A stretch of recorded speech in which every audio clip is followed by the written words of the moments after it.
jours après, j'étais dans un état lamentable, en larmes, en hypervigilance, plus moyen de dormir, plus moyen de manger. Je transpirais, j'étais vraiment très très mal. Je retourne voir le docteur, je lui dis écoutez, il y a un truc qui cloche. Et là, il me dit madame, c'est psychosomatique. Il y a votre corps qui vient de révéler quelque chose, il faut aller voir ce qui se passe.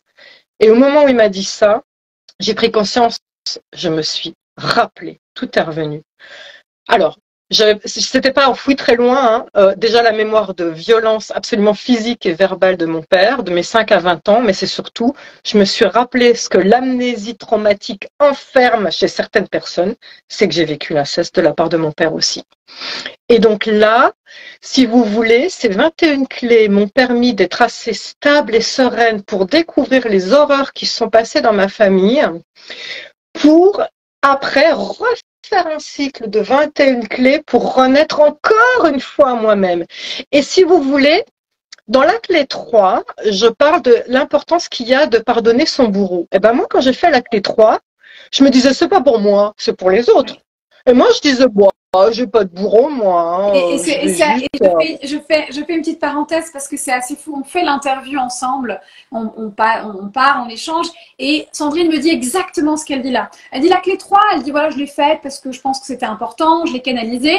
Je me sentais pas spécialement concernée parce que je disais, mais est-ce qu'on se sent concerné par toutes les clés? Elle dit, bah, vois-tu, par exemple, la clé 3, je pense qu'elle est importante, mais voilà, moi, pas spécialement. Et comme quoi la vie, en fait. C'est tout, hein. Quand tu dois l'entendre, tu l'entends.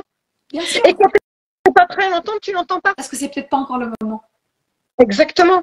Et là, à l'époque, moi, la clé 3, j'avais... Alors, je vous invite justement, si vous n'avez pas de bourreau, pour la clé 3, pardonnez vos bourreaux. Soit vous la zappez si vous n'avez pas de bourreau, soit vous prenez quelqu'un qui vous a agacé. Et moi, ce qui m'agaçait à l'époque, eh ben, par exemple, je ne supporte pas les gens qui maltraitent les animaux. J'étais très en colère contre l'État profond. J'avais dit, bah, très bien, pour moi, mes bourreaux, c'est ces personnes malveillantes qui font du mal aux autres. Voilà. Donc, c'était global pour moi. Mais effectivement, quand j'ai refait les 21 clés, je suis en train de les refaire avec vous en même temps, hein, depuis que le livre est sorti.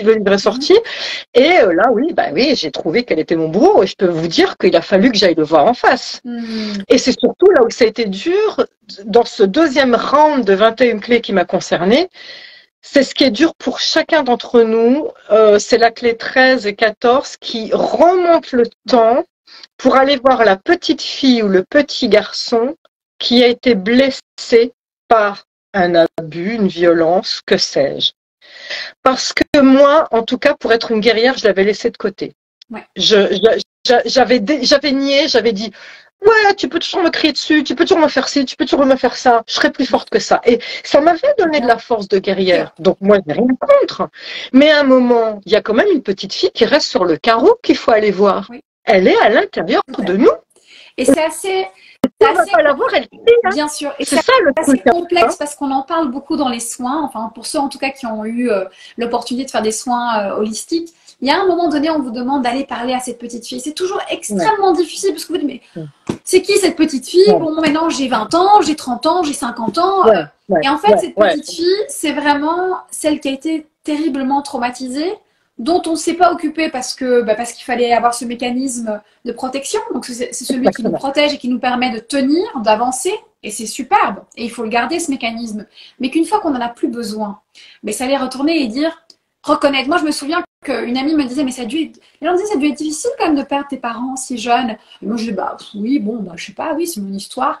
Et en fait, ne pas reconnaître que ce que l'on vit, qui a été traumatisant pour nous, l'a été, même si d'un point de vue adulte, on dit j'ai l'impression de bien le vivre, c'est ne pas donner la place à cette petite fille qui, bien sûr, ça a dû être difficile. Parce que vous pouvez l'imaginer, si vous avez une fille de cet âge-là à qui ça arrive, vous serez pleine d'empathie. Alors pourquoi être pleine d'empathie pour celle extérieure à nous et pas celle qu'on a été un jour? Donc c'est ça qui est fabuleux en fait, c'est de pouvoir la rencontrer.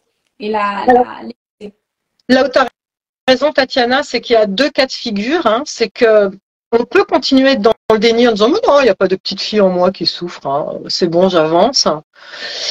Et là, le corps va lâcher et vous serez obligé d'aller aller la voir, c'est-à-dire vous aurez un burn-out, une dépression, une suspicion de cancer comme moi, un début de cancer comme moi, et là, vous êtes obligé de vous arrêter, de vous poser les bonnes questions. Soit vous allez avoir à un moment ou à un autre, parce que je le sais, j'ai soigné des dizaines, voire des centaines de personnes qui ont vécu ça, ce qu'on appelle le stress post-traumatique. C'est-à-dire que quand on vit quelque chose de violent quand on est enfant, ça vaut pour toutes les personnes. Dès lors qu'on vit quelque chose de violent, il y a 3 stratégies possibles dans le corps. C'est les 3 F. Alors c'est en anglais, fight, flee, freeze. C'est-à-dire où vous vous mettez en mode fight, en combat, je combats mon adversaire, soit flee, vous fuyez, soit freeze, vous gelez sur place. Or, quand on est enfant, on peut faire ni combat, ni fuir. Non. Donc, on gèle sur place. Et donc, à un moment, si de nous-mêmes, on n'a pas pris l'initiative de dire, bon, il faut que j'aille voir cette petite fille en face ou ce petit garçon en face et que je lui parle, il y aura à un moment ou à un autre ce qui s'appelle le stress post-traumatique, qui est ce que j'ai eu. C'est-à-dire le corps tombe en lambeaux, plus moyen de se lever, plus moyen, voilà, des symptômes de stress, d'attaque de panique. Vous comprenez pas pourquoi vous croyez que vous allez mourir dans la seconde. C'est votre corps qui vous secoue et qui vous dit, mais regarde-moi, il y a une partie de toi qui souffre, tu dois aller la voir. Ça demande beaucoup de courage. Et c'est vrai qu'on est nombreux parfois à essayer de faire la politique de l'autruche ou à se dire, je sens qu'il y a quelque chose qui ne va pas, mais je ne vais pas aller regarder parce que j'ai très peur d'aller remuer. Et c'est tellement audible, c'est tellement naturel en fait. On a peur d'aller creuser parce que c'est vrai que quand on va déterrer ce qu'on dit les cadavres, c'est vrai que ça ne va peut-être pas sentir très bon, ça ne va pas être très beau à la vue. Mais une fois qu'on aura nettoyé, en fait, on va vers quelque chose qui sera beaucoup plus lumineux et beaucoup plus harmonieux pour soi. Mais il y a ce passage, effectivement, sorte de tunnel qui peut être parfois effroyable. Et c'est en ça que c'est important de ne pas faire ce cheminement que tout seul. C'est de se faire aider et accompagner. Oui. Alors justement, pour rebondir sur ce que tu dis, Tatiana, c'est que déjà l'univers est malin. Il faut que vous sachiez qu'on ne vous enverra voir que ce que vous êtes capable de voir. Donc, si jamais vous décidez de vous retourner sur votre passé et de dire « Ok, j'accepte » dans la clé 13, que j'ai mis 2 mois à canaliser tellement je voulais être sûre qu'elle soit millimétrée aux petits oignons pour qu'elle puisse parler à tout le monde, on doit remonter le temps comme un film qui se rembobine pour voir la scène violente qui vous a impacté. Eh bien, peut-être que vous allez voir une scène violente, mais gérable. Et une fois que vous aurez digérer ça et intégrer cette part blessée de cette petite fille, 1 mois, 2 mois, 3 mois après, dans un rêve ou dans un flash, j'avais carrément oublié cette scène. Et là, vous allez vous dire, faut que j'y retourne. Faut que je refasse de nouveau la clé 13, etc. Donc déjà, n'ayez pas peur en vous disant, mon Dieu, ça va m'effondrer, ça va être horrible. Non. Votre corps est malin. Votre moi supérieur est malin. Votre subconscient est malin. Cette énergie invisible, on va dire, c'est ce que vous êtes capable de digérer et va vous envoyer ce que vous êtes capable de voir. Donc ça, n'ayez pas peur par rapport à ça. Et maintenant, ce qui est important de comprendre aussi, pour moi l'avoir vécu personnellement, mais pour l'avoir vécu des centaines de fois en tant que thérapeute,